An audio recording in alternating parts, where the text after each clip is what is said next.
Hi, this is Phanessa, and in this video we are learning all about Tunisian crochet. Tunisian crochet is also known as Afghan crochet. So Tunisian is almost like a cross between crochet and knitting. So it's long and it looks like a knitting needle, but it has a hook on the end and a stopper on the other end so that your stitches don't slide off, because you do accumulate loops on your hook when working the Tunisian stitches, and you never turn your work, you just work back and forth. So this is just one hook. This is one that is interchangeable, so if you want it to make a longer project, say a blanket or something, you can have a longer cable.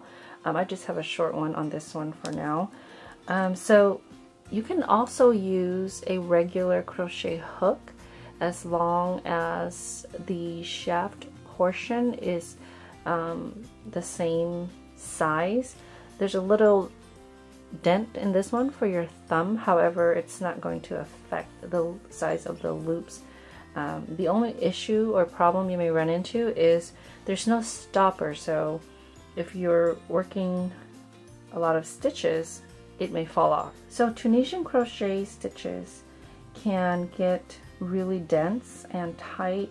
I prefer to use larger hook sizes for the recommended size that the yarn label or whatever is recommended with the fiber you're using. So this is worsted weight yarn, but I'm using an 8mm crochet Tunisian crochet hook. That way the stitches are a little bit looser and it's not as dense, and it sort of helps with the curling. This is Darn Good Yarn's banana fiber yarn. So this is in the color Mulberry Swirl. So let's get started on learning the basic Tunisian stitch, which is a simple stitch. So we will start by learning how to cast on.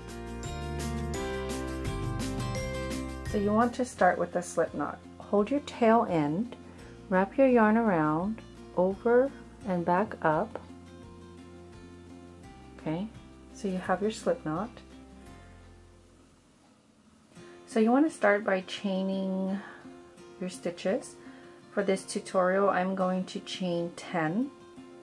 And to work a chain stitch, you simply just yarn over and pull through the loop on your hook. That's 1. Yarn over, pull through, that's 2. Yarn over, pull through, that's 3. So I'm going to work 10 chain stitches.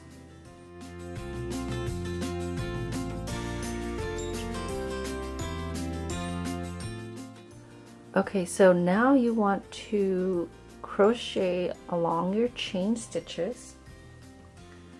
So into the second chain from your hook right there, that's the first, that's the second. So into the second chain, yarn over, pull up a loop. Now you're just going to leave the loops on your hook. So this one actually counts as your first loop. That's your second. Now into the next stitch, pull up another loop and leave it on your hook. Into the next stitch, yarn over, pull up a loop, and then you just repeat this all the way to the end.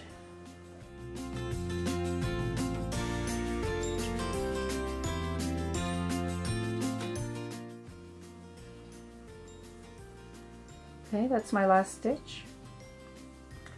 Alright, so if you're new, you'd want to count your number of stitches. 1, 2, 3, 4, 5, 6, 7, 8, 9, 10.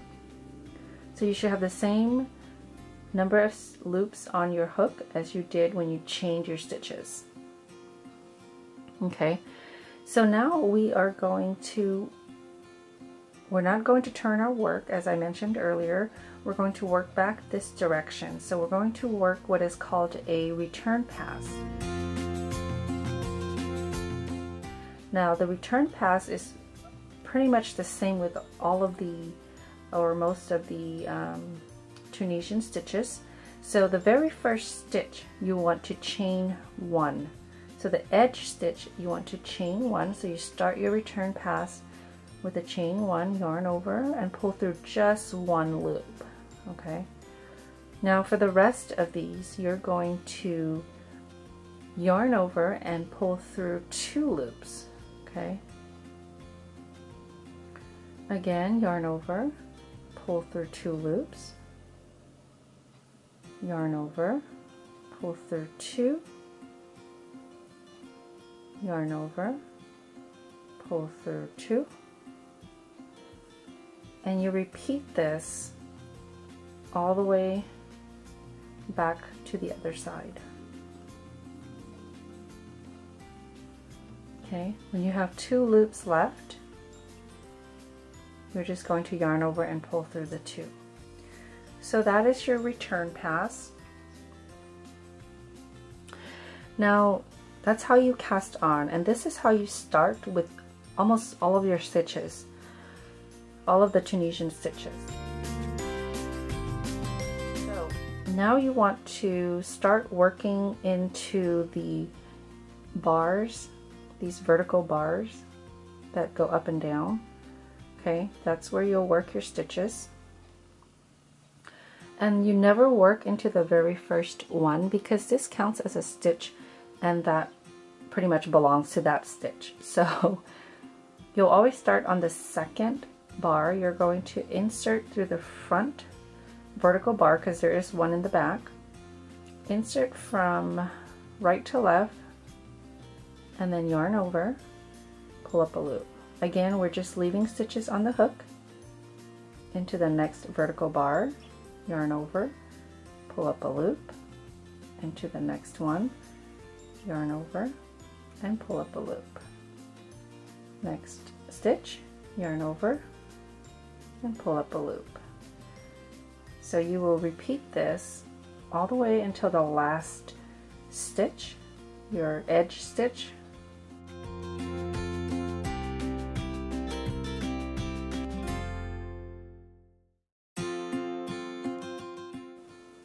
Okay, so now we're at the edge stitch, and when you're working the edge stitch on your forward pass, you want to insert through the 2 loops at the end, okay, and then yarning over and pulling up a loop. And again, you may want to check your stitches, 1, 2, 3, 4, 5, 6, 7, 8, 9, 10, so I have the right number of stitches. Now we just repeat the return pass, which always starts with a chain 1, yarn over, pull through 1 loop. Now you can repeat the yarn over, pull through 2 loops, yarn over, and pull through 2 loops, okay? Just like you did the last time you worked a return pass, yarning over and pulling through 2 loops until you get to the other side.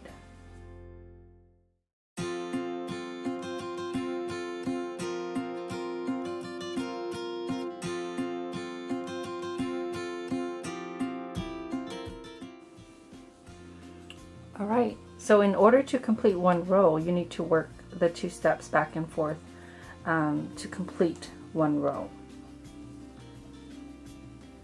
So working our forward pass again into the second vertical bar, yarn over, pull up a loop, leaving your loops on your hook, into the next vertical bar, yarn over, pull up a loop, into the next bar, yarn over, and pull up a loop. So you repeat this all the way across.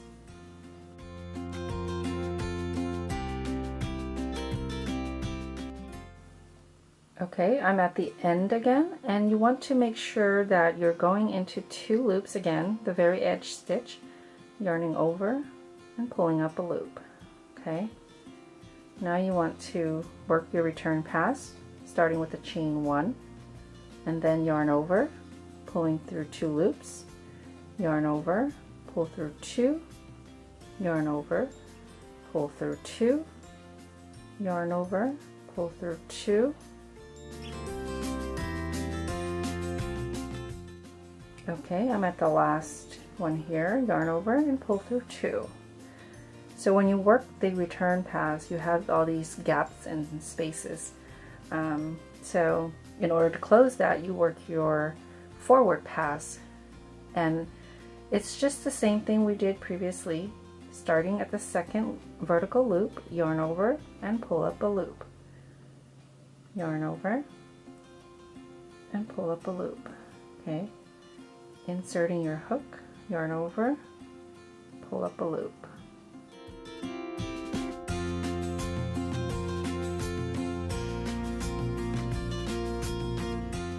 So the last stitch, again, going through 2 loops, yarn over and pull up a loop.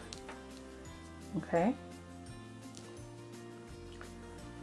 Working the return pass with a chain 1, and then yarn over, pull through 2, yarn over, pull through 2.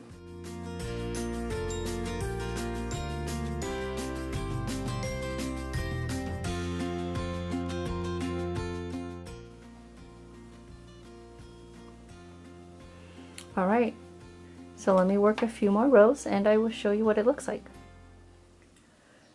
All right, so I've worked several rows of the Tunisian Simple Stitch, and it looks really gorgeous with this yarn. Okay, so I just completed a return pass. Now we're getting ready to cast off. So to cast off, you want to start on the right side of the work. So you're getting ready to work a forward pass, and you're going to start the same way by inserting your hook into the second vertical loop, yarning over and pulling up a loop. But to cast off, you want to pull through the loop that's on your hook. Okay, so insert your hook into the next vertical bar, yarn over, pull up a loop, and through the loop that's on your hook. Okay, yarn over, through, and through. Okay, so now we're casting off the stitches from this side, so that's 3 stitches we just cast off. Into the next vertical loop, yarn over, pull up a loop, and through the loop on your hook. To the next one, yarn over, pull up a loop, and through the loop on your hook. Okay, so it's like working a slip stitch on your last row. Okay, now we're on the edge stitch again, the last stitch. Again, you want to work through 2 loops. Okay, yarn over, pull through, and through the loop on your hook.